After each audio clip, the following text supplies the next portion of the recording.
Viewers, আমার cooking channel মুক্তারানী ঘোষে আপনাকে স্বাগতম। আমি আলু দিয়ে চপ তৈরি করেছি।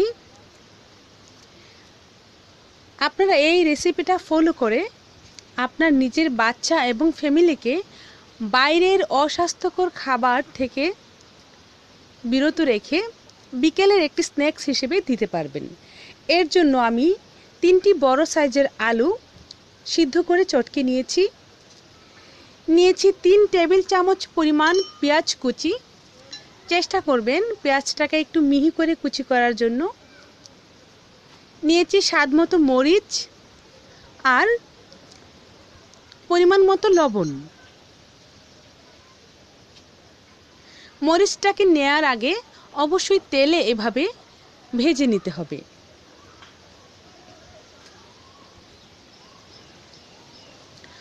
মরিচটাকে ভেজে এভাবে হাত দিয়ে কচলে কচলে নিয়ে 3 ধরনের উপাদানকে আমি ভালো করে মেখে একটি পুর তৈরি করে নিয়েছি।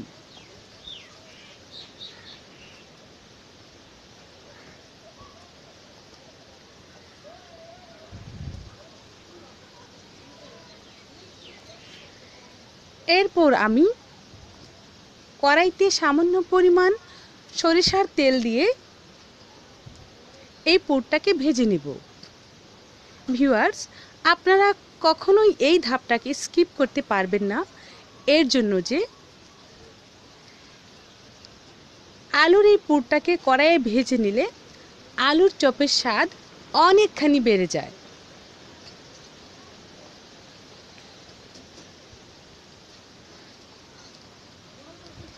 চুলার আঁচটা মিডিয়ামের চাইতে একটু কম রেখে 4-5 মিনিট এভাবে ভেজে নিলেই হবে।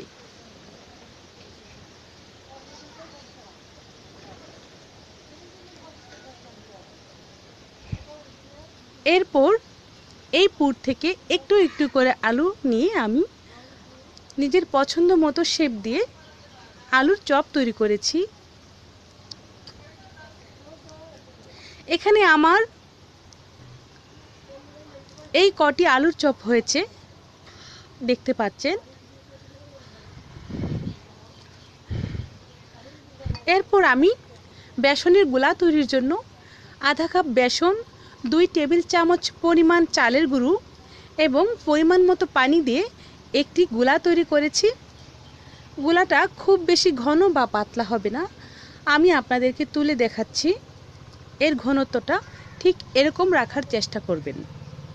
এরপর একটি কাঁটা চামচের সাহায্যে আমি আলুর চপটাকে বেসনের গোলায় ডুবিয়ে গরম তেলে দিয়ে দিব। কাঁটা চামচ দেওয়ার রিজন হচ্ছে এতে করে আলুর চপে হাতের কোনো ছাপ লাগে না, সেই সাথে কড়াইয়ে বেসনের গোলাটা ছড়িয়ে যাবে না। আমি সবগুলো আলুর চপ কড়াইয়ে দিয়ে দিয়েছি। এভাবে 2 থেকে 3 মিনিট মিডিয়াম আঁচে রান্না করলে একটা সাইড হয়ে গেলে আমি সবগুলো চপকে উল্টে দিয়েছি। আমি এরকম ব্রাউনিশ কালার করে ভেজে নিয়েছি। আপনারা চাইলে একটু কম বা একটু বেশি করে ভেজে নিতে পারবেন। ভিউয়ার্স, আলুর চপ তৈরি হয়ে গেছে। যদি আমার ভিডিওটি ভালো লাগে নিশ্চয়ই আমাকে জানাবেন কমেন্ট বক্সে। যদি এই ভিডিওটি আপনাদের কোনো প্রকার উপকারে এসে থাকে তাহলে আমাকে একটা লাইক দিবেন এবং সাবস্ক্রাইব করবেন।